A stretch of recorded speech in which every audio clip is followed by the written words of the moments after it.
Halo Sobat Bola Mania, kembali lagi di BRC Official. Ada kabar menarik nih mengenai Timnas Indonesia versus Turkmenistan di FIFA Matchday. Pemain PSIS Semarang dan PSM Makassar naik kelas. Inilah kabar terbaru jelang Timnas Indonesia versus Turkmenistan di FIFA Matchday. Duel Timnas Indonesia versus Turkmenistan di FIFA Matchday akan dihelat Jumat 8 September 2023. Rencananya, laga Timnas Indonesia versus Turkmenistan di FIFA Matchday akan dihelat di Stadion Utama Gelora Bung Tomo, Surabaya. Jelang duel Timnas Indonesia versus Turkmenistan di FIFA Matchday, pemain PSIS Semarang, PSM Makassar, dan Persija Jakarta naik kelas.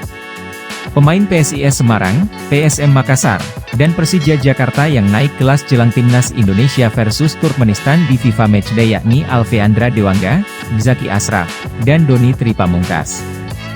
Nama Alfeandra Dewangga merupakan pemain versatile andalan PSIS Semarang di Liga 1. Selain sebagai pemain belakang, Alfeandra Dewangga juga bisa diplot jadi gelandang bertahan. Selanjutnya ada Zaki Ashraf milik PSM Makassar di Liga 1. Di PSM Makassar, Zaki Ashraf salah satu senjata andalan Bernardo Tavares di Liga 1. Selain bisa sebagai pemain sayap, Zaki Ashraf juga bisa dipasang jadi bek sayap di PSM Makassar. Dan selanjutnya pemain muda Persija Jakarta yang kini naik kelas ke Timnas Indonesia Senior jelang FIFA Matchday kontra Turkmenistan. Sejatinya, trio pemain PSIS Semarang, PSM Makassar, dan Persija Jakarta itu merupakan pemain Timnas Indonesia U23. Namun trio pemain PSIS Semarang, PSM Makassar, dan Persija Jakarta itu dipanggil oleh Shin Tae-yong ke Timnas Indonesia Senior, karena ada pemain yang cedera. Kini pemain Timnas Indonesia Senior yang cedera yakni Shain Patinama, Yaakob Sayuri, Yance Sayuri, dan Dimas Derajat.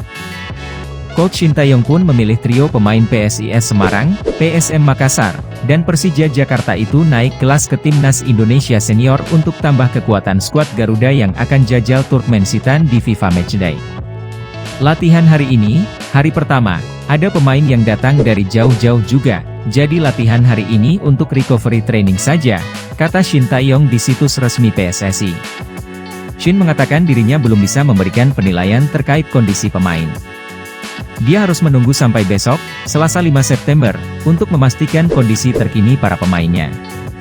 Karena latihan hari ini kan hanya recovery saja, makanya nggak bisa terlalu tahu kondisi para pemain. Tapi kalau besok kan sudah mulai latihan normal, jadi mungkin besok sudah bisa tahu kondisi pemainnya, ujarnya. Dalam latihan perdana ini 4 pemain yakni Shain Patinama, Yaakob Sayuri, Yance Sayuri, dan Dimas Derajat mengalami cedera. Shain, Yaakob, Yance, dan Dimas 4 orang ini cedera di Liga, jadi kemungkinan besar absen pertandingan tanggal 8 September, ucapnya.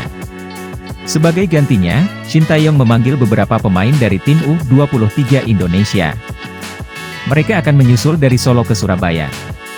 Tidak ada wajah baru, kita cuma 1 kali pertandingan melawan Turkmenistan jadi kita akan panggil dari tim U23 yakni Dewangga, Doni, dan Zaki, ucap Shin. Nah itu dia Sobat Bola Mania untuk update kabar kali ini, bagaimana pendapat kalian Sobat? Tulis pendapat kalian di kolom komentar ya Sobat dan jangan lupa untuk like, comment, and subscribe.